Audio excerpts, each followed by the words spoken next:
YS వివేకాను TDP వాళ్లే చంపేసి తనపై బురద జల్లుతున్నారని సీఎం జగన్ అన్నారు. తన చెల్లెమ్మలను కూడా ఉసిగొల్పుతున్నారని ఆరోపించారు. ఆ హంతకులెవరో ఆ దేవుడికి ఈ జిల్లా ప్రజలు అందరికీ తెలుసన్నారు.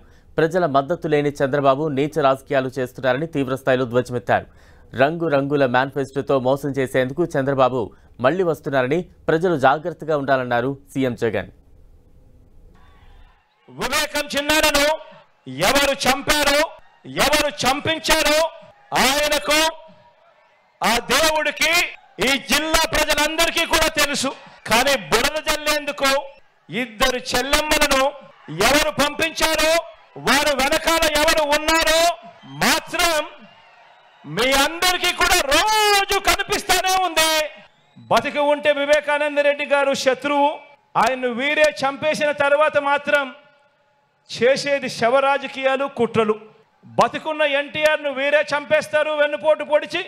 చనిపోయాక వీళ్ళే ఎన్టీఆర్ శవాన్ని లాక్కుని విగ్రహాలు ఊరూరా పెట్టి దండలు వేసి దండం పెడుతున్నారు.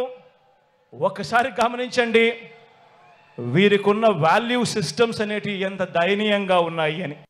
చంద్రబాబు వదిన గారి చుట్టం తన కంపెనీకి డ్రై ఈస్ట్ పేరుతో డ్రగ్స్ అంటే మాదక ద్రవ్యాలను దిగుమతి చేస్తూ ఉంటే ఈ మధ్య కాలంలోనే సిబిఐ వాళ్ళు రేడ్ చేశారు. ఈ రేడ్ జరిగింది అని చెప్పి తెలిసిన వెంటనే క్షణాల్లోనే ఎల్లో బ్రదర్స్ అందరూ కూడా ఉలిక్కిపడ్డారు. వారి బ్రదర్ దొరికిపోయాడని తెలిసిన వెంటనే దొరికితే తమ బ్రదర్ కాదని, దొరికాడు కనుక వారు మన బ్రదర్స్ అని మన మీద నెట్టేయడానికి కూడా క్షణాల్లోనే కూడా వీళ్ళంతా కూడా రెడీ అయిపోయారు. అందరూ కలిసి ఒక్క జగన్ మీద యుద్ధం. ఇంతమంది ఏకమై వీళ్ళంతా సరిపోవడం లేదు అని చెప్పి నా చెల్లెలిద్దరిని కూడా తెచ్చుకున్నారు. నిజంగా ఇంతమంది ఏకమై యుద్ధం చేస్తా ఉన్నది కేవలం ఒకే ఒక్కడి మీద. ఈ ఒకే ఒక్కడు ఇంతమందిని ఇంతగా భయపడిచ్చాడు అని అంటే ఈ ఒకే ఒక్కడి మీద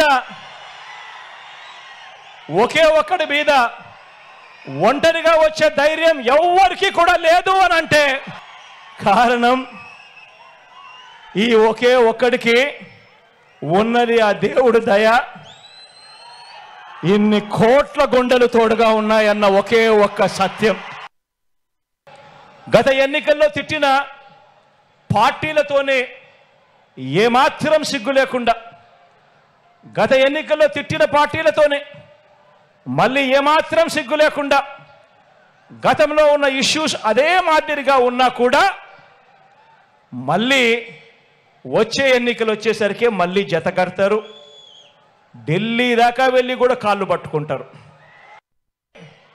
పొరపాటు జరిగితే మళ్ళీ చంద్రముఖి లకలక అంటూ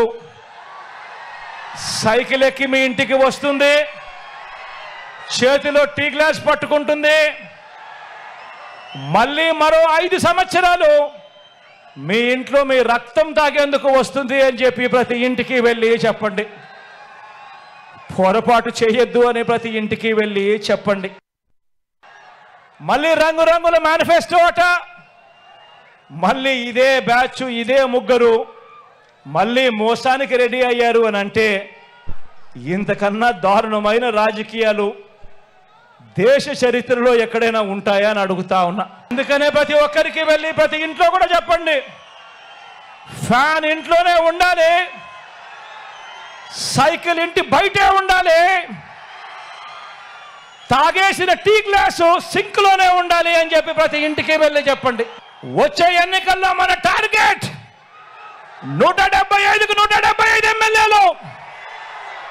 వచ్చే ఎన్నికల్లో మన టార్గెట్ 25కి 25 మంది ఎంపీలు. పేదవాడికి మంచి చేయడంలో ఎక్కడా తగ్గలేదు.